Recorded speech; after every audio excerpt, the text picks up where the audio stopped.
We were ready to accompany this boy to the authorities because we were talking about a crime, and they didn't want to do that. We followed a whole process, and we had to invent this process at this moment. We weren't prepared. That's why it's very important to be prepared for these situations. And so I think we need to be careful about who we invite to be part. We have to create more this culture of accountability. These are just documents. This could be just only documents, but this should be translated into a culture of accountability and really believe and listen when we hear something, when there is any concern, to respond, to act. And this is what we want to do now, to train our members not to be naive, to be aware that we are in a process of change. As Tora was saying, we are not perfect, we make mistakes, and we have to be responsible and accountable to respond to that. Thank you. I think as we carry on with this work, I deeply feel that we should change the word.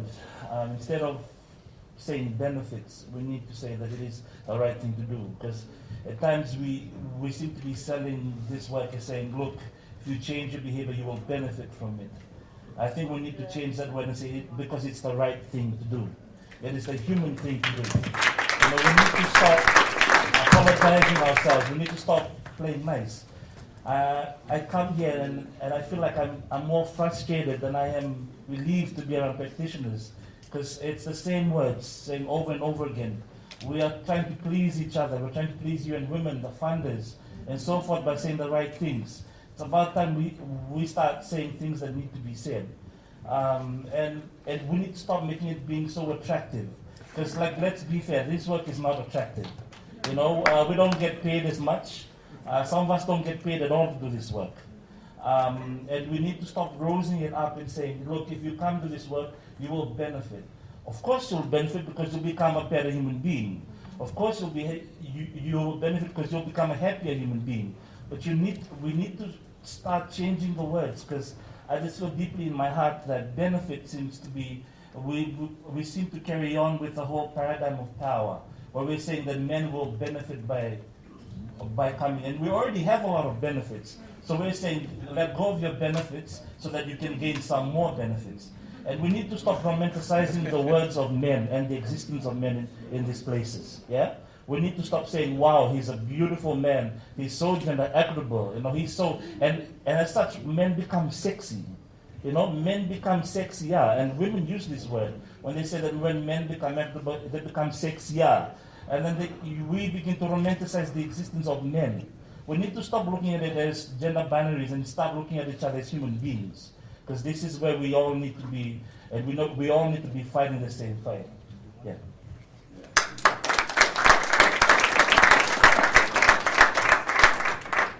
Just to re-emphasize the importance of this discomfort, and to address, this discomfort.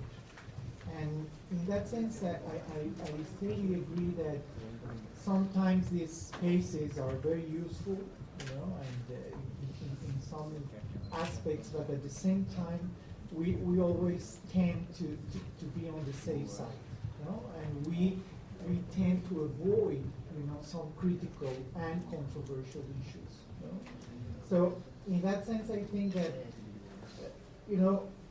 we really need the courage to make this step forward, and it's not easy, and I think we are approaching, or at some point we have been able to open doors, but the issues are still there and have not been addressed or fully addressed. And this brings me to the issue of contradiction. Yes, of course we have contradictions. We have personal contradictions. We have institutional contradictions. We are human beings, and human beings by nature, we are contradictory. And I think this is part of the reflection. But I don't think that from a human rights perspective, addressing, the needs of, voice, let's say, in terms of sexual and reproductive health, just, addressing these needs is in contradiction, to a broader agenda related to gender equality or gender justice. No?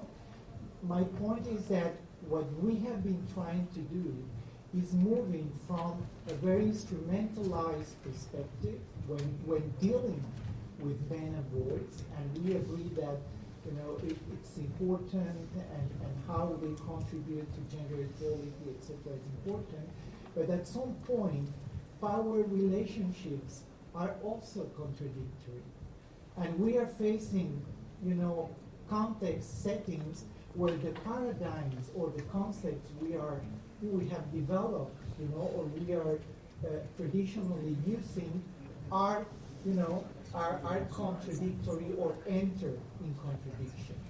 And how we address this is part of the process and part of the journey. Okay, thank you very much, Luis.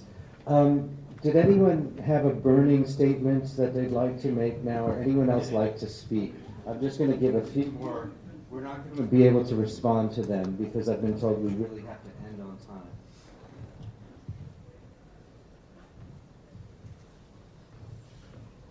Thanks. Look, and it is a burning issue for me, that I would have thought that the people that we're most accountable to, and if justice is a part of this, then most people in the world, most victims of men's violence and abuse in the world, ordinary people in the villages of India or Africa or Australia, rural Australia where I work, they would think in terms of justice as something about the law and something about consequences for men's behaviour that's harmed them and harmed their children.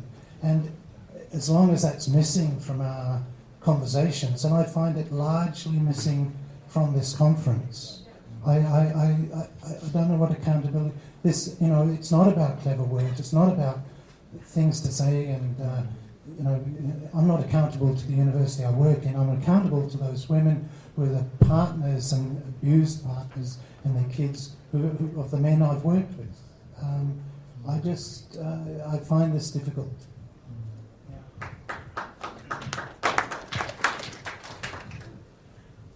I'm going to take just two more statements. James, I think we should see if Josie wants to speak again, because she passed before, and I think it would be amiss for me to leave this room if she didn't have an opportunity if she wants it. Yes.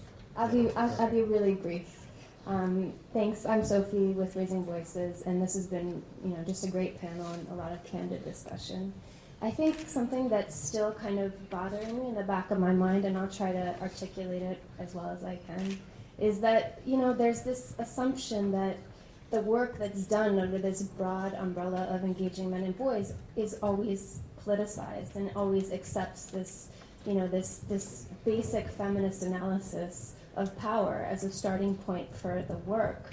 But actually, and to bring it back to what we talked about this morning in the context of globalization and NGOization, or whatever you want to call it, that's really very often not the case. So when I saw the title of this panel as starting within, I was really thinking about that as how do we take organizations doing this work through the process of politicization so that they are accountable to these principles, which I'm sure are, the rhetoric in them I'm sure is perfect and on the spot, but how do we know that actually in practice they're abiding by these principles? Get moving. Raising Voices has an excellent tool on just that topic. Would you like to speak, Jesse? So I'm better now. I guess I just, to flesh out what I was thinking about, I think I'm really interested in seeing what these are, and what the individual level, kinds of processes are, if there are any laid out in there. And I guess one of the things that I'm thinking about also is, in my own experience, it's really hard to call out someone who has higher career level than you, especially if you've done it once and you had your debrief. But right now, I need a debrief from the debrief, which happened last year, because that debrief was really problematic. And I walked away, and I so wanted to for that debrief to lead to a great relationship and a possibility of working together. And I said, and I was super positive and said, great, and walked away saying it was great to talk with you. And then I didn't follow up with this individual in the way that I said I would, because I walked away like, wait, what? And additionally, deeply problematic things that this individual said. And everyone in this room knows who this individual is the problem. So, and I'm someone who's relatively early in my career. I have, I think, a lot of good stuff to offer, and so I think there's something, I think there needs to be something in there about acknowledging the fact that it's not just about we're all on an equal plane and it's okay for me to call you out and you can call me out and it's, we're all going to find that easy, but just acknowledging that it might be hard, and if someone does say, I want to talk with you, it's not your prerogative to say what time that meeting ends, necessarily, or you set out in advance, what period of time you do have.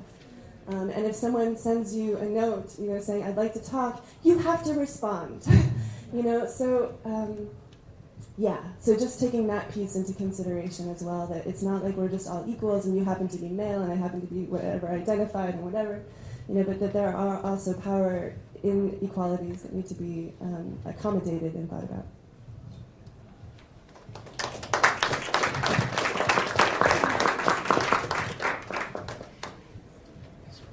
Can I just mention briefly that please take the accountability standard and guidelines and the accountability training toolkit that is on this side of the room, in which we explained what are our mechanisms, specific mechanisms and procedures for preventing and responding to issues of accountability within Men Engage. And hold us accountable to these ones, please, as well. Write us and tell us if we are not doing our job. This is a work in progress. We want to improve this. We're going to pilot this training toolkit, and we need your help to that.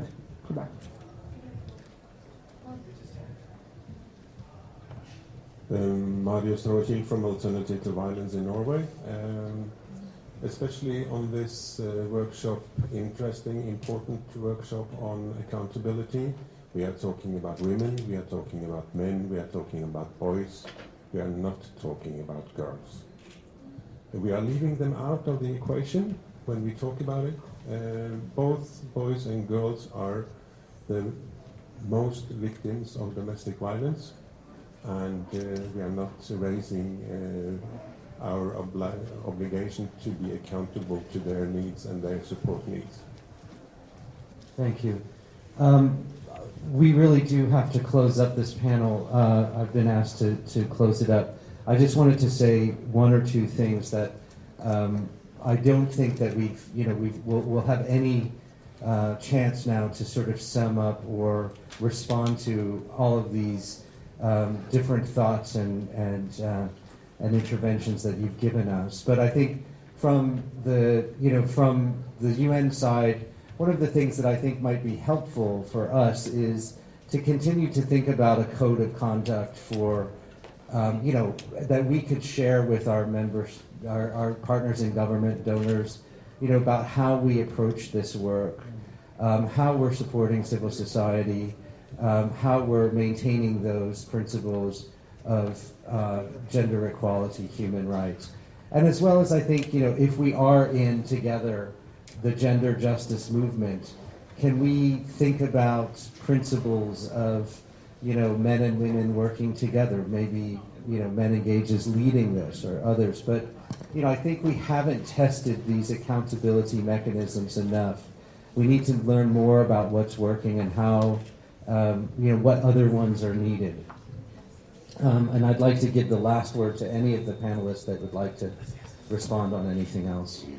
Our light is beeping, but let's take our chance.